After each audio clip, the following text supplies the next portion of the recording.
Hello, Living Histories Mysteries fans and family. This is your old friend St. Nick, just going over some maps. So much has happened in the last year. I wanted to take a moment and actually give your buddy Drew with Living Histories Mysteries the day off. With Christmas quickly approaching, I suggested to him that we tell another story of Christmas history. And what better to tell than the history of the Christmas stocking? So sit back today, grab a big mug of hot cocoa, and let's find out Christmas stockings, why we hang them. Right here on Living Histories Mysteries. Stay tuned. Before we get into the stockings, let's start with the word Christmas. The first part is easy, obviously coming from Christ, meaning anointed, coming from a root that means to rub, that also gives us grime, grizzly, and cream. So think about that as you eat the cream-filled chocolate you got in your Christmas stocking. By the way, the abbreviation Xmas is not a modern barbarism or an attempt to take the Christ out of Christmas, but in fact goes back to the 16th century. The X is actually the Greek letter Chi, the first letter of Christos, and was used as an abbreviation for the name. The Mass part of Christmas obviously refers to the Mass, the church service. It probably comes from the Latin phrase ita missa est, at the end of the service, meaning, go, it is said, or in other words, go, you are dismissed. As for stocking, it's surprisingly much more recent than the Old English-derived sock. Stocking comes about in the 16th century from a humorous comparison to the stocks, the old punishment device that restrains the legs. So, we've only just begun, and we already have grim humor and grimy, grisly cognates. But this gives us a clue as to what we'll find when we look under the sugar coating of the Christmas stocking and its treats. So why do we have Christmas stockings? Well, the answer to this is tied up with one of the historical traditions that leads to our modern idea of Santa Claus, that of St. Nicholas. Nicholas, whose name in Greek means victory of the people, and is therefore cognate, appropriately enough for a legendary figure with an affinity for footwear, with the sports equipment company Nike, named after the Greek goddess of victory, was a bishop in the town of Myra, in what is now Turkey, in the 4th century. Myra, by the way, was named after myrrh, a kind of resin used as incense, which you'll probably remember as one of the gifts, along with gold and frankincense, that the 3 wise men, or magi, gave to Christ when he was born. We don't have a lot of reliable historical information about St. Nicholas's life, but there are numerous legends. Perhaps the most famous is the story about the stockings. You see, Nicholas was the son of wealthy parents, and when he inherited the money, being so pious, he decided to distribute it in charitable ways, but always secretly. One of his neighbors had fallen upon hard times, and since he didn't have the money for dowries for his 3 beautiful daughters, he was going to be forced to sell them into prostitution. But Nicholas came to the rescue by throwing 3 bags of gold on 3 knights in the windows of the young women for their dowries. According to one version of the story, one of the bags of gold landed in the stocking that one of the daughters had washed and hung to dry, thus apparently starting the stocking tradition. Though this is likely a later rationalization, in any case, in Nicholas's iconography, the saint is often depicted with 3 balls of gold representing the 3 bags. One of the less legendary, more historical details about Nicholas's life is that he was present at the Council of Nicaea, which was importantly concerned with the nature of Christ and his relation to God the Father, essentially decreeing that the 2, along with the Holy Spirit, were on equal footing, a Holy Trinity. Apparently he got so pissed off at one attendee who denied this principle, believing that Christ was subordinate to God the Father, one Arius of Arian heresy fame, that Nicholas hit Arius in the face. So not so much Silent Night as Violent Night. Apparently old St. Nick was a bit of a badass. There are also numerous miracle stories associated with Nicholas. Several of them are nautical. He is meant to have miraculously saved sailors who either fell from the mast of a ship or fell overboard, and in one story he drove the ship of his would-be kidnapper back to his home port. One famous and rather grisly story tells of how he brought back to life 3 boys who had been killed, cut up, and pickled by a wicked innkeeper or butcher, who then tried to serve the meat to Nicholas. Ew. As a result of these many legends, Nicholas became the patron saint of many groups. In the protection of those young boys, for instance, we can see him as the patron saint of children. And from the story of the three daughters, he's considered the patron saint of those in financial difficulty, and by extension, of pawnbrokers, because he gave the daughters money. Indeed, the three balls of St. Nicholas's iconography are also the symbol of pawnbrokers, which you'll see in many pawn shop signs, though the symbol also seems to be connected to the Medici, a prominent banking family in Florence during the Italian Renaissance, and with Lombard banking in northern Italy.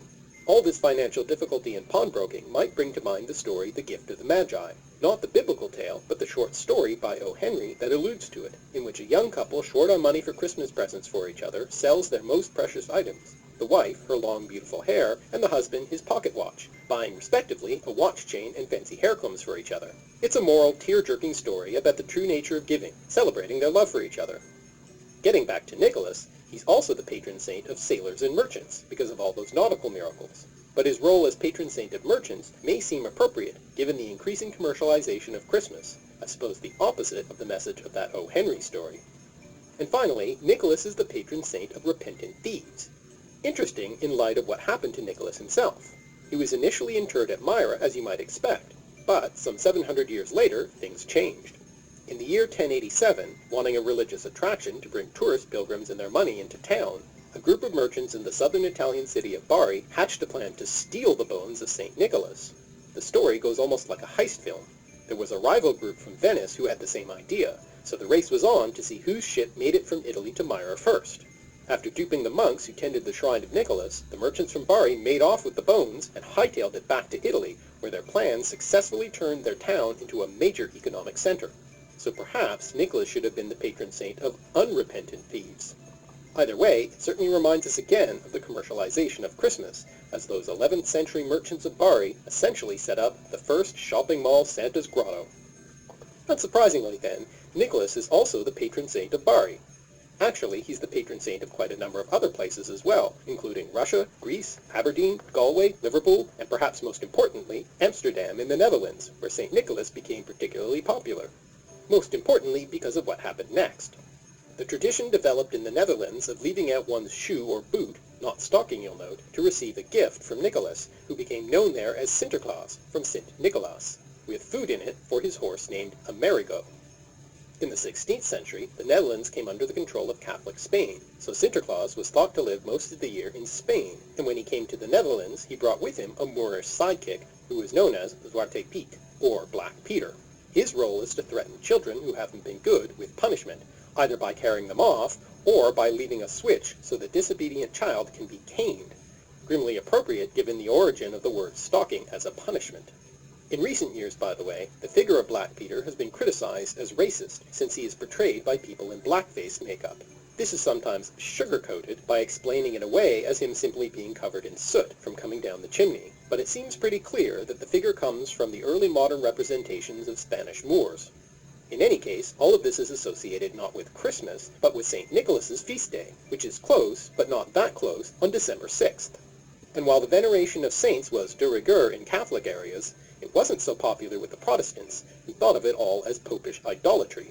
The Protestants weren't even all that fond of Christmas, and tried to suppress it. In an effort to shift attention away from the saint at least, in Protestant areas the gift giver was shifted from Nicholas to Kriss Kringle, or in German, Kriss Kringle, meaning Christ child. In other words, they tried to put the Christ back in Christmas. And properly speaking, or at least etymologically speaking, the name Kriss Kringle should refer not to Santa, but to Jesus. But in spite of all that puritanical suppression, St. Nicholas held on, and surprisingly became the big deal he is today in the rather puritanical United States, founded as it was by all those Puritan pilgrims, in particular in New York. You see, New York had been founded by the Dutch, and was originally called New Amsterdam. The theory goes that Old Amsterdam's affiliation with Nicholas was somehow preserved there, though the historical evidence is admittedly thin. Be that as it may, New Yorker John Pintard was a big fan of St. Nicholas, and did everything he could to propagate the tradition. He tried to have Nicholas adopted as New York's patron saint, and as founder of the New York Historical Society, had him adopted as that institution's patron saint. He even celebrated St. Nicholas's Day with his children in the old-fashioned way. All of this Nicholas mania on his part apparently seemed a bit silly to his pal, fellow Historical Society member Washington Irving, America's great satirical writer. Irving wrote a satirical history of New York and included in it much detail about St. Nicholas celebrations as a joke about Pintard and the Historical Society. And this book became a big hit. He even made fun of a picture from one of Pintard's pamphlets about Nicholas, which had the traditional boots by the fire looking a bit more like stockings, and transformed the tradition into hanging stockings for Nicholas's visit. So we may have the tradition of the Christmas stocking because of a 19th century joke. And by the time Clement Clarke Moore, another member of the Historical Society, wrote his A Visit from St. Nicholas, more famously known by its first line, "'Twas the night before Christmas," we have St. Nick arrive, now on Christmas Eve rather than St. Nicholas Eve, to put treats in the stockings hung by the chimney with care in hopes that St. Nicholas soon would be there. So much for the Christmas stockings themselves, but what about the contents of those stockings, the sweet treats within? Well, perhaps the most famous and iconic stocking stuffer is the candy cane. The legend goes that the candy cane was invented in the 1670s by the choirmaster at the Cologne Cathedral, who was annoyed by all the noise the children made while visiting the creche scene. Well, better a candy caning than the actual caning Black Peter had in store for disobedient children. Supposedly, various elements of the confection had religious symbolism, such as the crooked cane shape representing the biblical shepherd's or the bishop's crozier, like that of St. Nicholas. Or, flipped the other way, the letter J for Jesus, and the red and white colors, clearly Christmas colors, the blood and purity of Christ respectively. Unfortunately, there's very little historical evidence for any of this, with no mention of the popular Christmas confection earlier than the 19th century. However, appropriately enough, a machine for automatically making the curved shape was invented by a Catholic seminary student, Gregory Harding Keller, who spent his summers off working in a candy factory, which he patented as the Keller machine. As for the name candy cane, it too only goes back to the 19th century, though the words candy and cane are particularly ancient, perhaps thus making up for the rather fuzzy historical evidence for the candy cane itself. Both words, interestingly, are traceable back to non-Indo-European roots. Candy coming from an Indian Proto-Dravidian root passing through Sanskrit, Persian, Arabic, and French on its way, and cane through French, Latin, Greek, and Assyrian, all the way from language isolate Sumerian, from a root which also gives us words such as canal, canister, cannon, canyon, and channel. Another sweet treat indelibly associated with Christmas is the sugar plum, visions of which danced in the heads of the children in Clement Clarke Moore's poem. And I'll bet you're already hearing in your head Tchaikovsky's Dance of the Sugar Plum Fairy from the Nutcracker at the mere mention of them. But what actually are they? Well, here's where the literal sugar coating comes in. But they're surprisingly not sugar-coated plums, but instead sugar-coated seeds or nuts. They're probably called plums just because they resemble them in shape and size. But historically, they never contained plums or fruit of any kind. The process of sugar coating layer by layer was so laborious and difficult that they were a real luxury item. So much so that the term was soon used figuratively to refer to something pleasing or desirable, especially when given as a bribe. In fact, this figurative sense is actually attested in writing long before the literal sense as a confection. So I guess we could say that those candy canes given as bribes to silence children were actually sugar plums. Etymologically speaking, plum is pretty straightforward, coming from Greek prumnon of the same meaning, possibly borrowed from another language of Asia Minor, such as Phrygian. We get the word twice in English, once through the Latinate side as prune, and again through the Germanic branch, where PR becomes PL, as plum. Makes sense, no?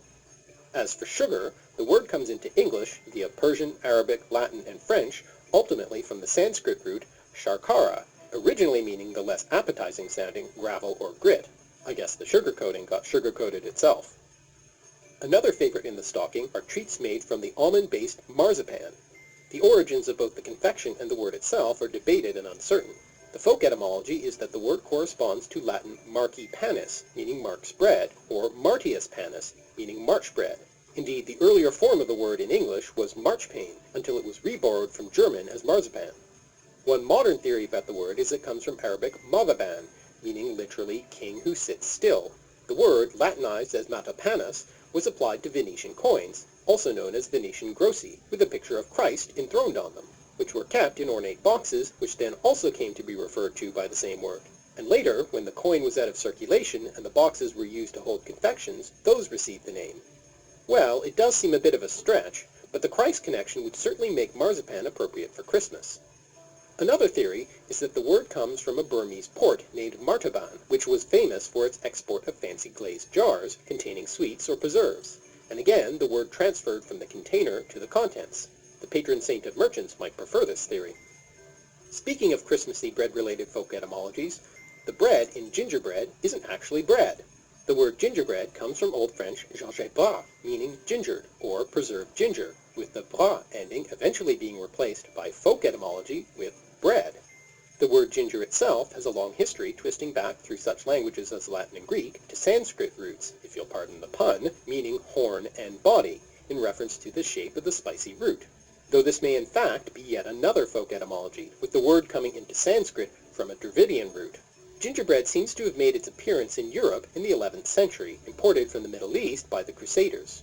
The first recorded instance of gingerbread being shaped into figures is often claimed to be in the 16th century, when Queen Elizabeth I had figures of her guests made out of gingerbread. There's also a story of Holy Roman Emperor Frederick III in the 15th century using gingerbread likenesses of himself to bolster public opinion of him. The folk tale of the gingerbread man who runs away from a series of pursuers first appears in print in an 1875 issue of a children's magazine called, coincidentally enough, St. Nicholas magazine. The other Christmassy tradition relating to gingerbread is the gingerbread house, which may have its origins in the Hansel and Gretel folktale, recorded by the Brothers Grimm. Of course, no Christmas stocking would be complete without some chocolate in it, and you probably know that chocolate comes from Mesoamerica, as does the word, coming into English through Spanish, though the exact root is unknown. One possibility is that it comes from Aztec nahuatl roots, meaning bitter water. Or the first element may come from the Yucatec Maya word meaning hot, so hot water. Either way, it's clear that originally, chocolate was something you drink, and solid chocolate wasn't a thing until the 19th century. So in fact, that's the earliest you'd find it in your Christmas stocking. And finally, we come to that sweet orange nestled in the toe of the stocking, whether it's a mandarin, a satsuma, a tangerine, or a clementine. Mandarin, surprisingly, isn't a Mandarin word, or any Chinese word at all, though it was used to refer to Chinese officials, and thence the language they spoke. It comes into English from the Portuguese, who picked it up from Malay, ultimately from Sanskrit mantrin, meaning counselor. This word is derived from Sanskrit mantra, meaning counsel, from man, meaning think, ultimately from a Proto-Indo-European root that also gives us mind. The word was applied to the fruit because it was reminiscent of the yellow robes worn by the mandarins. Satsuma and tangerine are both toponyms, reflecting where the fruits were imported from, Satsuma Province, Japan, and Tangier, Morocco, respectively. The word tangerine was originally applied as an adjective to anything from Tangier, such as a person from the town. The name of the city was said to have come from Tingis, the daughter of the Greek god Atlas, but probably comes from a Semitic root meaning harbor. And as for clementine, well, it's an eponym after the French missionary Clément Rodier, who first bred the fruit in Algeria. But although the fruit itself comes from far afield, its symbolism in the stocking takes us back to that first story of Nicholas, as it's sometimes held to represent those same gold balls that were old St. Nick's anonymous present to those 3 daughters in Myra.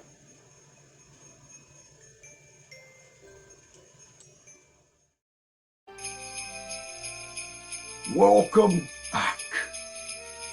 I hope you guys enjoyed that little look at the history and the origins of not only Christmas stockings, but the little fineries and treats that we stuff inside them. History's important regardless of whether it's our personal history or the history of a tradition, or even the history of a word that we use every day. It's nice to know those histories. And when they involve Christmas, it's even better. But that's all we've got for you today. I'd like to thank each and every one of you for coming in and joining us. I've got a lot of work to do. Christmas is only 4 days away. So until next time, take care of yourselves, take care of each other. God bless you, God love you, I do. And Merry Christmas, Merry Christmas.